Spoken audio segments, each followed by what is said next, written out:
Welcome to Hard Talk. I'm Stephen Sackur. In times of crisis, we learn plenty about who we really are. So it is that this global coronavirus pandemic is revealing truths about humankind, how we balance self-protection against the collective interest.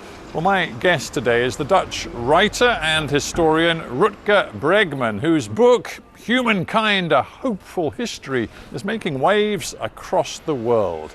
Do we humans underestimate our capacity for doing good?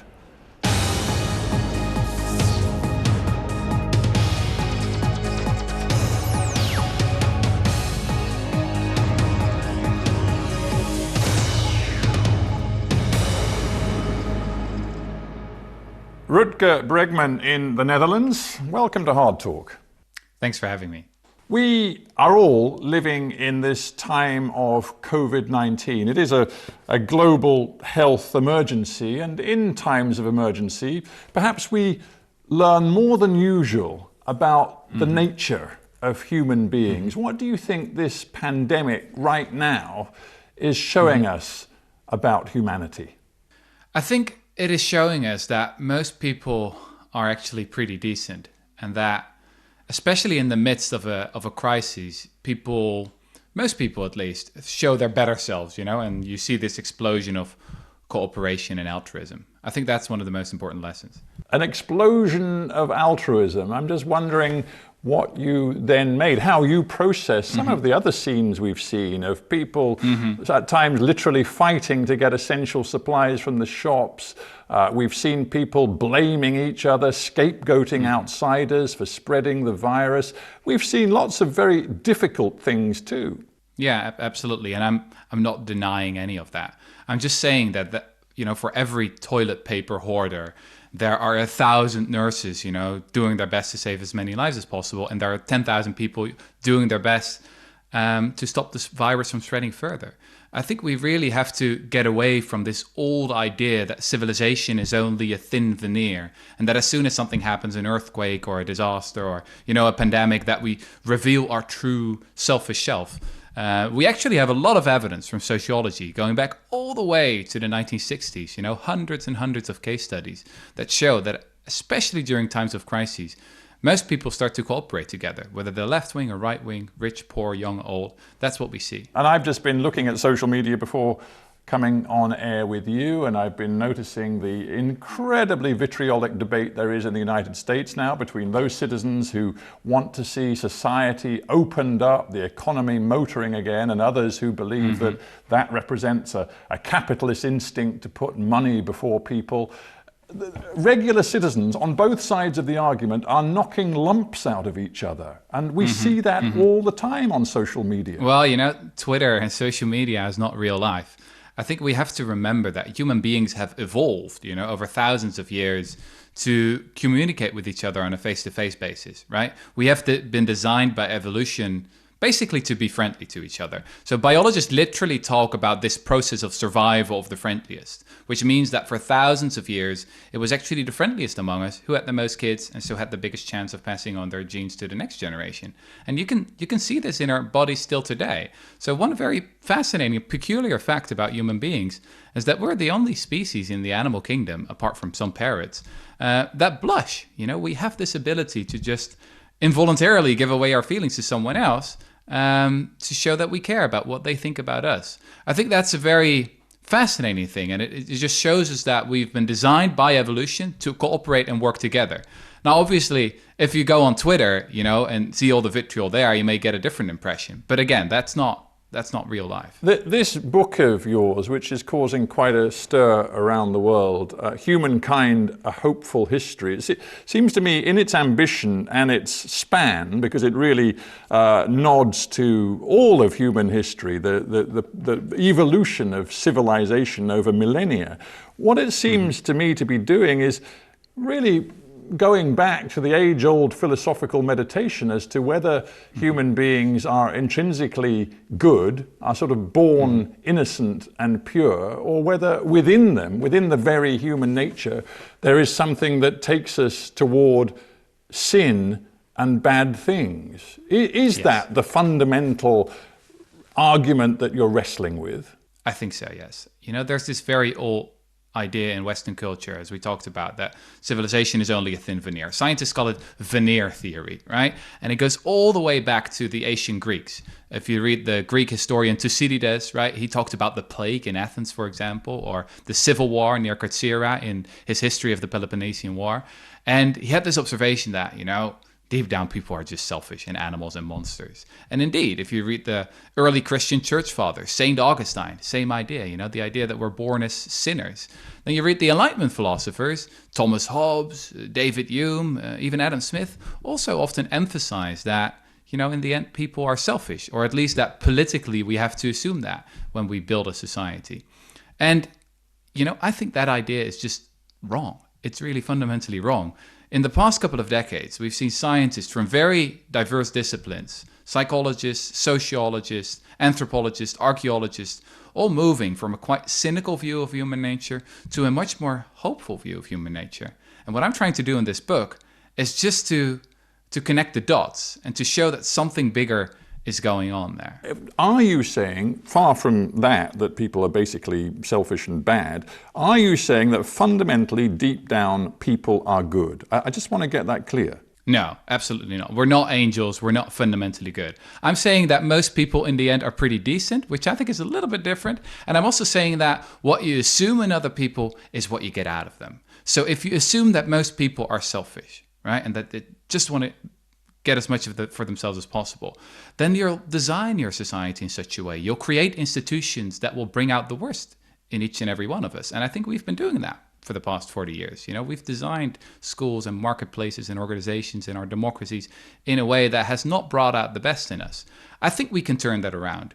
Our view of human nature can be a self-fulfilling prophecy. But we didn't design everything from shopping malls to political sort of governance on a whim. We were also listening to behavioral scientists. I'm thinking of Stanley Milgram and others operating out of the top universities in California who set up experiments trying to figure out whether ordinary people could be persuaded to do bad things, including torture of other ordinary citizens, and concluded that actually, worryingly, yes, they could be persuaded quite easily. Are you debunking and dismissing all of that evidence? Well, many of it. You know, I used to believe in all these experiments. You know, I've written earlier books that luckily have not been translated in English about the Stanford prison experiment, for example.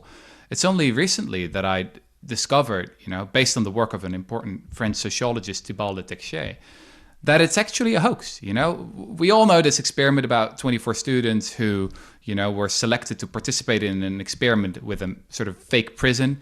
12 were made into guards, 12 prisoners.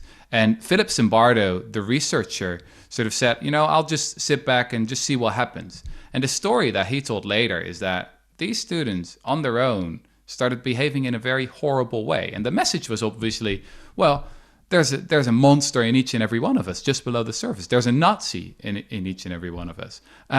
It's only recently that we've learned that actually Philip Zimbardo specifically instructed the guards to be as sadistic as possible. Then many of those guards said, well, I don't want to do that. You know, that's not who I am.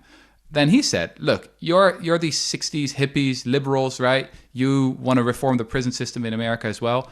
Come on, I need these results. I need to you to behave in a horrible way. Then we can go to the press and say, look, this is what prisons do to people.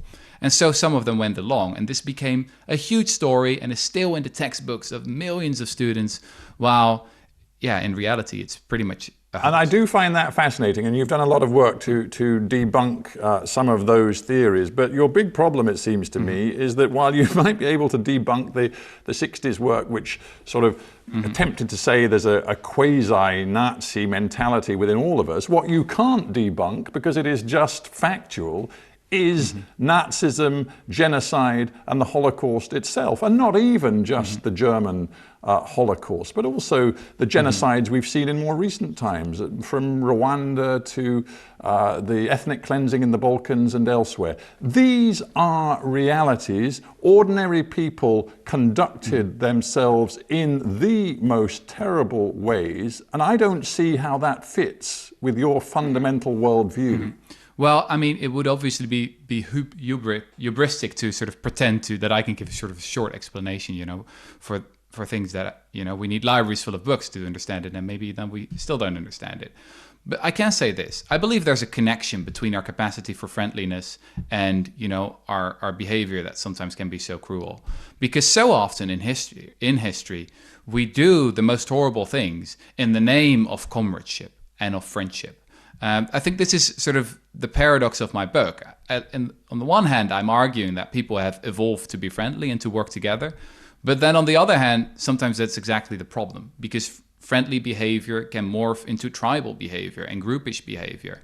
And then people find it hard to go against the group and against the status quo, and they start doing these horrible things. But are you not, in what you have just that's said, just one part of the explanation. Yeah. I mean, obviously there are many other mechanisms at play here. But with what you have just said, are you not coming dangerously close to being an apologist for the mass ranks of Hitler's armed forces who committed atrocities? And you might say, oh, well, we have to understand them because, frankly, most of them were simply motivated by comradeship and wanting to defend their brothers and look after themselves. That's not good enough, is it? Well, it's certainly a danger. I think you're right about that.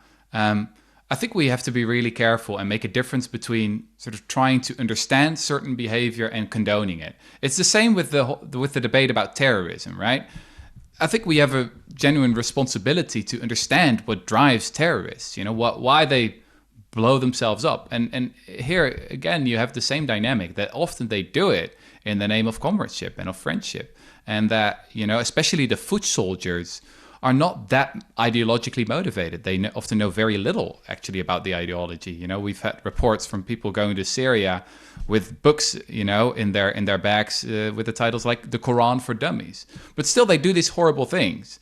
Again, it's absolutely not about condoning, but it is about understanding what's going on there, because that's the only way to prevent it, I think. I want to spend a little bit of time on the flip side of your argument, not challenging you with all of the evils that we've seen in recent human history, but actually getting you to explain why you think one of your anecdotes in the book, Humankind, is so very important. And that's the anecdote about what happened to half a dozen Tongan teenagers living in a remote island on the South Pacific when they decided one night to escape from a school that they didn't like. They climbed into a boat, took off into the Pacific Ocean, found themselves in a storm, shipwrecked, and then on a deserted, very tiny island where they proceeded to live for the next year and more on their own, with no contact with the outside world, and far from any sort of Lord of the Flies scenario where they rip themselves apart. You say all the evidence suggests they lived cooperatively, they cared for each other, and when they were eventually discovered, they were in very good shape. It's a fascinating story, but does it really tell us anything about the human condition? Well, maybe not. I mean, it's obviously not a scientific experiment, and that would be very hard, right? To drop lots of kids on islands and have control groups, etc., and then to judge and study how they behave. I'm just saying that if millions of people around the globe still have to read Lord of the Flies in school, right, and they often become quite pessimistic and cynical after reading it. I mean, I remember reading it when I was 16, and I was depressed for a week afterwards. I'm just saying then let's also tell them about the one time that we know of in world history that real kids shipwrecked on a real island, and it's the most happy story that you can imagine. They lived there for 15 months, they cooperated really well, and they became the best of friends. Actually, the captain who rescued them, an Australian captain named Peter Warner, is still soulmates with one of the boys who's now 70 years old, Mano Totau. I mean, it's if it would be a movie, a Hollywood movie, people would say, oh, this is so sentimental, this is not how people would really behave. This is worse than Love Actually. But it's it's what really happened. On Hard Talk, we talk to a lot of sort of public intellectuals, big thinkers with big ideas about the way we human beings organize our societies today. And I'm thinking of the recent past where we've interviewed Yuval Noah Harari and Steven Pinker. And these are thinkers who fundamentally, I think, believe in a notion of human progress. Steven Pinker in particular will make a point of saying, you might think things are bad today. We focus on the wars, we focus on the bad stuff, but actually human beings are living in the best of times. There is more security, better education, more relief from poverty than there's ever been in human history before. And he would say that's because we are evolving better ways of running our societies. Your message, although you're an optimist about the human condition, seems to be that we're actually not discovering better ways to run our societies. You seem to be in some ways anti-progress. Well, I'm absolutely not. We have made extraordinary progress in the last couple of decades. Moral progress, technological progress. If you would choose any time to live, it would be now. What I'm just saying is that we got the history of civilization all wrong. So Steven Pinker paints a picture of our history in which supposedly everything was worse, right? Especially when we were nomadic hunter-gatherers, which we were for 95% of our history. We were waging these tribal wars. That's sort of the pessimistic view. What I'm trying to show in the book is that actually civilization was, for most of our history, a big disaster. It started the age of warfare, of patriarchy, of hierarchy, of infection diseases like we're dealing with right now. And that actually the lives of nomadic hunter-gatherers were much healthier and happier and more relaxed than the lives of the city dwellers and the farmers who came after them. Now, why don't we remember this? Because obviously we've made a lot of progress in the past couple of decades. How can you posit that the cave dwellers and the hunter-gatherers were a happy people living in a state of sort of pure innocence? You have no idea. I mean, they haven't left a written record, and you're just sort of imposing some sort of quasi-religious worldview upon this sort of age of innocence, aren't you? No, I'm not. It's obviously hard to know how our ancestors lived 30,000 years ago, but we do have two important sources. So we have what anthropologists have studied, tribes who lived in the 19th or the 20th century and who, still lived as nomadic hunter-gatherers. And you can look, if there are similarities in the way they live. And you'll discover, for example, that they have these really egalitarian societies, a relaxed lifestyle, a work week of around 20 to 30 hours. They're healthier than farmers as well, for example. And you can obviously also study the archaeological records. Now, you're absolutely right. Nomadic hunter-gatherers didn't leave much behind. But if there was really some kind of war of all against all going on in our deep past, then you would expect that at some point, some artist in the Stone Age would have said, you know what, I'm going to make a cave painting out of that. But we haven't found any. There's nothing like that. We have a lot of cave paintings, but not about war between people. Then we settled down. We became sedentary around 12,000 years ago. We started doing agriculture, and you find a lot of these cave paintings. That's very suggestive. And that there's also the evidence you have from excavations, skeletal remains. You can study that.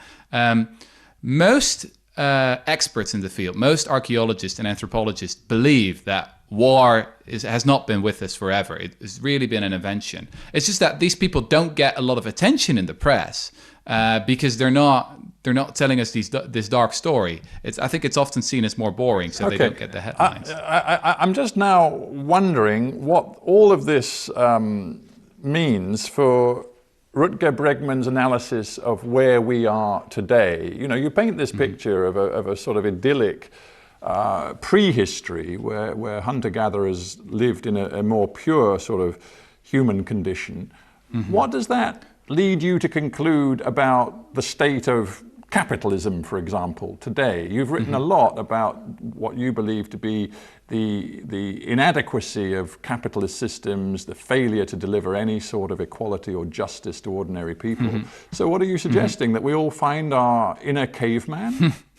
Well, if you look at the model that we've, had for the past 40 years, neoliberal capitalism, I think the central dogma has been that most people are selfish. And so we designed our institutions around that. And I think the results have not been good. You know, we've had an epidemic of loneliness and anxiety and burnouts, and you know, it's also not a great way to deal with the pandemic we're in right now. So what I hope, and I'm not predicting this, it's just what I hope, but it's a possibility, is that we can now move to a new age with different values and a more realistic view of human nature, where we'll rely more on our ability to cooperate and to you know, to have this kind of solidarity. That's what I hope. You are a sort of latter-day Marxist, an idealist who No, actually, really the opposite. You know, Marx was convinced that history was driven by material forces, right? And that ideas were just, well, who cares about the ideas? That was just the how do you say it, the superstructure, right? I believe in the power of ideas. I really think that ideas that, you know, are often dismissed as unreasonable or unrealistic, that will never happen, can over time move from the margin to the mainstream, right? And that's what I think has been happening actually since the financial crash of 2008. Now we're discussing ideas like universal basic income, higher taxes on the wealthy, a more powerful state that's really willing to invest in our future. I mean, that's moving into the mainstream. If you've seen the Financial Times editorial, for example, at the beginning of April, even they're, you know, really changing their mind right now. So I'm not a Marxist at all. I believe in ideas. It just seems there are some internal contradictions that we're teasing out even in this conversation, because a minute ago or a few minutes ago you said that, like Steven Pinker, you think this is the best time ever for human beings to be alive in so many different ways, and yet you're also telling me that for the last 40 years you think human beings and their sort of developed capitalist societies have taken a series of wrong turns. Can both be true at the same time? Yeah, I think so. I think, I mean, historically speaking, this is one of the best times to be alive, but we can do so much better. I don't see any contradiction here. And then obviously also the big question we have with our current model is it sustainable, right? We've got the massive extinction of species around the globe. We've got global warming. Yeah, I mean, even if we are having a relatively good time right now, that's an important question to ask. Is it sustainable? Yeah, and I'm just looking at, for example, the words of Sir Angus Deaton, one of Britain's most respected economists, saying, I am still a great believer in what capitalism has done, not only for the off-cited billions who have been pulled out of poverty, as we've discussed, but to all the rest of us who've also escaped poverty and deprivation over the last 2.5 centuries. This is progressive and it's real. Yeah. Is that? I would agree with that as well. You know, I'm a little bit bored with all those old debates from the Cold War in the 80s about capitalism versus socialism and the market versus the state, right? I just think that capitalism has been underperforming quite a bit in the last couple of decades, and it could do so much better. It's all about saving capitalism. It's about reforming capitalism.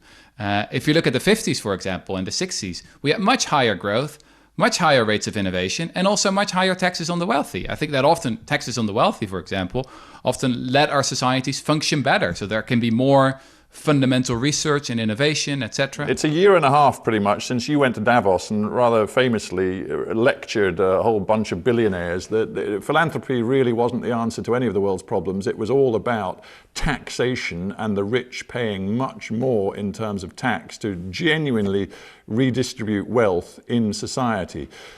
Not much has really changed since then. Perhaps you think that the crisis and the emergency that surrounds us with coronavirus may be the trigger for some fundamental change that wasn't on the cards before. Is that the way you see things? Yes, absolutely. And I think that actually quite a bit has changed. The window of political possibility has really been moving. People could say, oh, but Corbyn lost the elections, right? And Sanders lost the elections. And yes, I mean, that's absolutely, or the primaries, that's absolutely true. And it would be nice if, you know, progressives sometime get their act together and win an election for once. I mean, that would be nice. But then if you look at, you know, the kind of ideas that are increasing in power, look at Joe Biden's tax plan, for example. It's twice as radical as Hillary Clinton's tax plan of 2016. If you look at his climate plan, it is actually more radical than Bernie Sanders' climate plan of 2016, right? So things are really shifting, but you can only see that if you zoom out a little bit. Rutger Bregman, we have to end there. We have to zoom out completely, but it has been a pleasure having you on Hard Talk. Thank you very much indeed. Thanks for having me.